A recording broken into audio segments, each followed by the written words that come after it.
All right, JB, you can go whenever. Oh, you ready to go now? Okay, 3, 2, 1.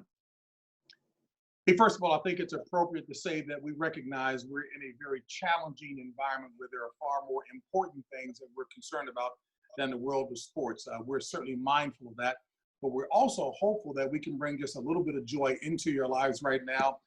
The world of sports is something that we as Americans have grown to love, and we're proud to represent the NFL and the job that we do on air every Sunday. Since we're just coming off of the NFL draft, how appropriate to get the insight of guys who are from the fraternity and know far more about it than, even you guys out there. So let's start with Coach Bill Cowher. Most people like to grade how the draft went. Super Bowl winning coach, Hall of Famer. Coach, put a top line on how you looked at the draft. Well, first of all, I just think the human element of the draft was so unique that we've never seen before, from coaches in their homes, GMs in their homes, but more importantly, to see the players and the people they have surrounding them and probably the greatest day of their lives and see the response you have. And I think when you look at grades, all the years and 15 years at Pittsburgh, I said, let's grade this 3 years from now. We'll really know what they do 3 years from now because, I think what the draft is for us was need versus value. Where's need versus value? Your roster says you need certain elements. You need numbers for competition to bring out the best, areas that are shorter in talent than others. So I think from that perspective, a lot has yet to be done. But I think, again, what you saw in this draft was very much a lack of information that most people had, not being able to go to workouts. So some of those unknowns, I think, are still there for the teams that drafted. Phil Simms. Hey, JB, how you doing? Let's see. What did I take from the draft? I'm still confused about why the Green Bay Packers drafted Jordan Love. That's right off the top. When they need a wide receiver to help Aaron Rodgers, or if you watched them last year, what could Green Bay not do? They could not stop the run. San Francisco still running the ball in the playoff game against the Green Bay Packers. But, the rich, to me, got richer. San Francisco, what do? They trade DeForest Buckner. They get a starter in Kinlaw, and then and Ayuk, a wide receiver in the first round. And the biggest thing of all, they got Trent Williams, arguably the best left tackle in the NFL. They got him on a trade from Washington. And the Baltimore Ravens, I don't have time. They just, once again, I think everything they picked has a chance of working out for the football team. Wow. Hey, we know that Nate Burleson ran track in high school and college. I don't know how he's handled once this time, but Nate, you've had a lot of time to look at it. Yeah, I definitely have. Phil, I do agree with you when it comes to the Packers. It seems like the two positions that worked for them last year, quarterback and running back, were the two positions that they addressed in the draft, which is a little odd. But, hey, to each his own. We'll see if it works out. We'll see if Jordan Love works out. For me, I'm looking at the Miami Dolphins. I've been trying to spend this quarantine time, improving, whether it's working out, doing some reading. And I'm reading this book. It's Invisible Influences.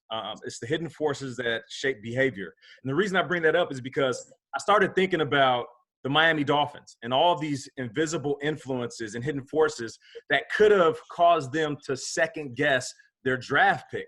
I mean, everybody was talking about the injuries. I remember talking to Phil, and we were on the phone talking about Tua and the laundry list of injuries. And then all of these other teams who throw out little bit of information, maybe because they wanted Tua to slip to them. And Miami was like, you know what? I'm just going to go with our gut, and we're going to select the guy that we feel like works for us. Fitzpatrick is a great quarterback to learn from. And I think it's great that Tua takes care of the ball. He's an intellectual QB, but he also is going to learn how to be a little risky at times because that's what Fitzpatrick does.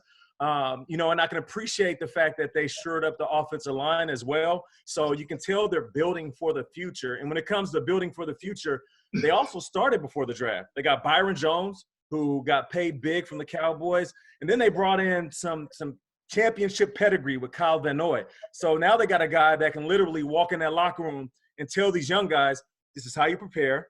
This is how you set yourself up for a season. This is how you work on and off the field. This is how you make a run for a Super Bowl. So I really like what Miami did. It's going to take some time for these building blocks to fall in place. So Miami number one on the list of teams that did well in the draft. And then shout out to the Minnesota Vikings, man. 15 picks aren't easy to go with. So for them to kind of address every position, like Coach is saying, you see a void, fill a void. the Minnesota Vikings did well also. Hey, Nate and Phil, we know how much of a master psychologist our guy Bill Cowher has been. Has he created an uncontrollable problem for us by telling us that Boomer lost weight, looks better than he did? Oh. Yeah, I appreciate that, Coach, very much. And by the way, Phil, take a page out of Nate's book and read that book. Will you please? You could use the help. Hey, let me tell you something. You looking better is impossible for you. So go ahead. All right. Well, here we go. The way I look at the draft is two ways. Teams that help themselves immediately to make a run at the Super Bowl this year. San Francisco, like Phil said, would be one of those teams. Minnesota would be one of those teams. Dallas would be one of those teams. And so would the Colts. The Colts added DeForest Buckner as their 3 technique as a trade for the 13th pick overall. Add a wide receiver and also a running back that will help them immediately. Then there are those teams that help themselves for the future. The Bengals would be one of those teams. I think the Miami Dolphins, like Nate just said, would be one of those teams. And so would be the Denver Broncos. As a matter of fact, the AFC West for me was an arms race. When you take a look at what Mike Mayock said from the Las Vegas Raiders as to why they took Ruggs and Hamler, they said, look, man, everybody's chasing the Kansas City Chiefs, and it's all about speed.